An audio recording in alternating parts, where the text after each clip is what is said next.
Hello प्यारे बच्चों, स्वागत है आपका हमारे चैनल अपनी पाठशाला अपना स्कूल में। तो आइए आज देखते हैं एट द ग्रेट अभ्यास पुस्तिका कक्षा 7 विषय विज्ञान। तो आज हम देखेंगे अध्याय 4 लड़के और लड़कियों के रूप में बड़ा होना, इसका टाइटल है। ठीक है, अब हम देखेंगे अध्याय 4 का अभ्यास।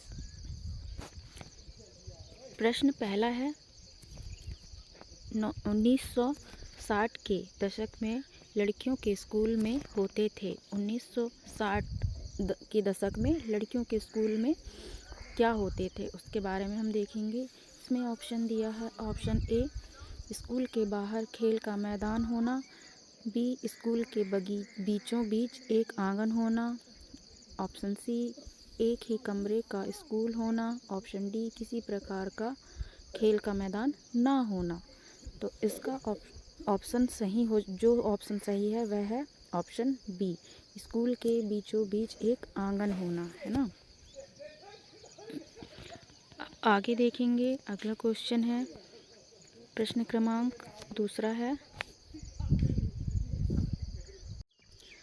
जब कोई अपने काम के लिए अपेक्षित मान्यता या स्वीकृति नहीं पाता है तब वह स्वयं को महसूस करता है। ऑप्शन ए, मूल्यवान। ऑप्शन बी, अमूल्यित। ऑप्शन सी, प्रेक्षक। ऑप्शन डी, पर्यवेक्षक, है ना। तो इसका सही आंसर हो जाएगा ऑप्शन बी, अमूल्यित। ठीक है, अब हम देखेंगे अगला प्रश्न देखेंगे, प्रश्न क्रमांक तीसरा, कानून के अनुसार कितनी महिला कर्मचारियों की संख्या होने पर बालवाड़ी की सुविधा देना होती है। तो इसमें ऑप्शन ए है 10 से अधिक। ऑप्शन बी 20 से अधिक। ऑप्शन सी 30 से अधिक। ऑप्शन डी 40 से अधिक। तो इसका सही आंसर हो जाएगा ऑप्शन सी, 30 से अधिक। अब हम देखेंगे प्रश्न क्रमांक चौथा, जिसमें दिया गया है रिक्त स्थानों की पूर्ति कीजिए। तो इसमें ऑप्शन ए है रिक्त स्थानों की पूर्ति कीजिए में पहला प्रश्न है, खालिस्तान द्वीप प्रशांत महासागर के दक्षिण में स्थित है। तो कौन सा द्वीप है जो प्रशांत महासागर के दक्षिण में स्थित है? तो वह हो जाएगा समोआ द्वीप, है ना। अब देखिए ऑप्शन बी देखिए, समानता हमारे संविधान का महत्वपूर्ण सिद्धांत है। तो खालिस्तान में आपका समानता आ जाएगा, है ना। समानता हमारे सिद्धांत का महत्वपूर्ण सिद्धांत है। ऑप्शन सी देखिए, हमारा समाज बढ़ते हुए लड़कों और लड़कियों में कोई फ़र्क या भेदभाव नहीं करता, है ना। तो यहाँ पर ऑप्शन इसमें खालिस्तान में आ जाएगा आपका उत्तर भेदभाव। अगला प्रश्न देखिए, प्रायः महिलाओं के काम को खालिस्तान के रूप में जाना जाता है। तो प्रायः महिलाओं के काम को दोहरे बोझ के रूप में जाना जाता है ना। तो यहाँ खालिस्तान में दोहरे बोझ भर लीजिएगा। अब अगला है, हरमीत अपना काम छोड़कर खालिस्तान पर चली गई। तो हरमीत अपना काम छोड़कर हड़ताल पर चली गई। ठीक है, अब आगे देखिए प्रश्न क्रमांक 5, प्रश्न क्रमांक 5 देखिए, 1960 के दशक में लड़कियां किस प्रकार से स्कूल जाती थी। तो जो 1960 का जो दशक था, है ना, उसमें लड़कियां किस तरह से स्कूल जाती थी तो वो हम देखेंगे। तो 1960 के दशक में लड़कियां सक्रिय गलियों एवं हमेशा समूहों में स्कूल जाती थी। तो सक्रिय, पहले की गलियां कैसे रहती थी? सक्रिय पतली गलियां रहती थी, है ना। अब आगे देखना प्रश्न क्रमांक 6, प्रश्न क्रमांक 6 देखिए, समोआ द्वीप में 9 वर्ष की आयु पूर्ण होने पर बच्चों से क्या कार्य कराए जाते थे। तो समोआ द्वीप में 9 वर्ष की आयु पूर्ण होने पर वहाँ के बच्चे कौन से कार्य करते थे उसके बारे में देखते हैं। उत्तर देखिए, समोआ द्वीप में 9 वर्ष की आयु पूर्ण होने पर बच्चों से मछली पकड़ना और नारियल के पेड़ लगाना आदि कार्य कराए जाते थे, है ना। अब हम देखेंगे अगला प्रश्न आपका है बच्चों, प्रश्न क्रमांक 7, आप अपने घर में कौन कौन से कार्यों में अपना हाथ बटाते हैं। तो प्रश्न क्रमांक 7 देखिए, आप अपने घर में कौन कौन से काम करते हैं, अपनी मम्मी से कौन कौन सा काम कराने में हेल्प करते हैं, है ना। तो उसके बारे में हम देखते हैं। उत्तर देखिए, हम अपने घर में झाड़ू लगाना, सफाई करना, कपड़े धोना, बर्तन धोना, खाना पकाना, पढ़ाई करना, छोटे बच्चों और बुजुर्गों की देखभाल करना आदि कार्यों में अपना हाथ बटाते हैं। अब देखिए प्रश्न क्रमांक 8वां है। प्रश्न क्रमांक 8वां क्या दिया है आपका? 1920 के दशक में समोआ द्वीप समूह के बच्चों का स्कूल न जाने का प्रमुख कारण था। तो वहाँ समोआ द्वीप के जो बच्चे थे उनका स्कूल न जाने का क्या कारण था उसके बारे में देखते हैं। उत्तर देखिए 1920 के दशक में समोआ द्वीप समूह के बच्चों का स्कूल न जाने का प्रमुख कारण छोटे बच्चों की देखभाल, घर का काम, द्वीप पर मछली पकड़ना, नारियल के पेड़ लगाना आदि था, है ना। अब हम देखेंगे प्रश्न क्रमांक 9। प्रश्न क्रमांक 9 में क्या दिया है देखते हैं आगे।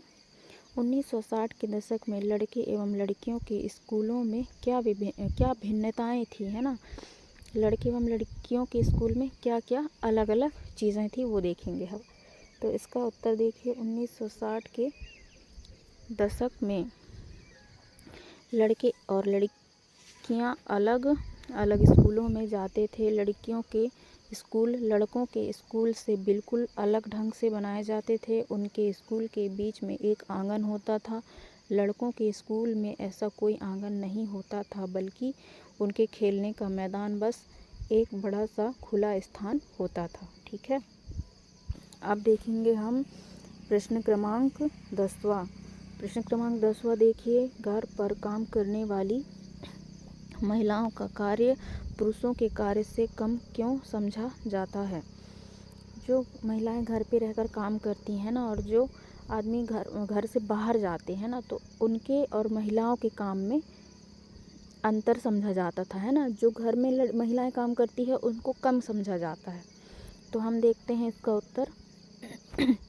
सारी दुनिया में घर के काम की मुख्य जिम्मेदारी स्त्रियों को ही होती है, ऐसे जैसे देखभाल संबंधी कार्य, परिवार का ध्यान रखना, विशेषकर बच्चों का और बुजुर्गों और बीमारों का। घर के अंदर किए जाने वाले कार्यों को महत्वपूर्ण नहीं समझा जाता है, क्योंकि घर पर काम करने वाली महिलाओं का कार्य पुरुषों के कार्य से कम समझा जाता है। ठीक है। अब हम देखेंगे अगला प्रश्न देखेंगे, प्रश्न क्रमांक 11। आपकी माँ या ऐसे लोग जो घर के काम में लगे हैं, यदि एक दिन की हड़ताल पर चले जाएं तो क्या होगा, लिखिए। तो हम इसका उत्तर देखते हैं। हमारी माँ या ऐसे लोग जो घर के काम में लगे हैं, यदि एक दिन की हड़ताल पर चले जाएं तो घर का सभी कार्य अस्त व्यस्त हो जाएगा और हम घर के सभी कार्य आसानी से नहीं कर पाएंगे, जिसके कारण हमें स्कूल जाने में देरी हो जाएगी। अब हम देखते हैं अगला प्रश्न। प्रश्न क्रमांक 12 है आपका। तो देखते हैं कि प्रश्न क्रमांक 12 में क्या दिया हुआ है। दोहरे बोझ से क्या आशय है। तो दोहरे बोझ से क्या आशय है उसका अर्थ देखते हैं। ठीक है। उत्तर देखिएगा, दोहरे बोझ से आशय 2 गुना वजन। सामान्यतः इस शब्द का महिलाओं के काम की स्थितियों को समझाने के लिए प्रयोग किया गया है। यह इस तथ्य को स्वीकार करता है कि महिलाएं आमतौर पर घर के भीतर और घर के बाहर दोहरा कार्यभार संभालती हैं। ठीक है। अब हम देखते हैं अगला प्रश्न है प्रश्न क्रमांक 13। लड़कों को खेलने के लिए कारें व लड़कियों को गुड़िया दी जाती थी। इस कथन से बच्चों को क्या बताने का प्रयास किया गया है। तो उत्तर देखिए, लड़कों को खेलने के लिए कार व लड़कियों को गुड़िया दी जाती थी। इस कथन से बच्चों को यह बताने का प्रयास करते हैं कि जब वे बड़े होकर स्त्री और पुरुष बनेंगे तो उनका भविष्य अलग अलग होगा। ठीक है। अब हम देखते हैं अगला प्रश्न है प्रश्न क्रमांक 14। शहरी एवं ग्रामीण क्षेत्र की महिलाओं द्वारा किए जाने वाले कार्यों की सूची बनाइए। तो इसका उत्तर देखिए, ग्रामीण क्षेत्रों में महिलाएं मुख्य रूप से घरेलू काम एवं कृषि कार्यों में शामिल होती हैं। ग्रामीण क्षेत्र की महिलाएं झाड़ू लगाना, सफाई करना, कपड़े और बर्तन धोना, खाना पकाना, छोटे बच्चों और बुजुर्गों की देखभाल करना आदि। शहरी क्षेत्रों में लगभग 80% महिलाएं श्रमिक संगठित क्षेत्रों में काम करती हैं, जैसे घरेलू उद्योग, छोटे व्यापार और सेवाएं तथा भवन निर्माण, घरेलू काम आदि। ठीक है, अब देखिए प्रश्न क्रमांक 15। हरमीत के हड़ताल पर जाने से उनके घर पर क्या प्रभाव पड़ा? तो इसका उत्तर देखिए, हरमीत के हड़ताल पर जाने से उनके घर का कार्य अस्त व्यस्त हो गया था। कोई भी कार्य समय पर नहीं हो पा रहा था। समय पर बच्चे एवं नाश्ता तैयार नहीं हो पा रहा था। बच्चों की स्कूल बस चली जाती है और बच्चों को कार से स्कूल छोड़ना पड़ता था और घर की सामान नहीं मिल पाती थी। लंच बॉक्स तैयार नहीं हो पाता था। लंच बॉक्स के लिए कैंटीन का उपयोग किया जाता था।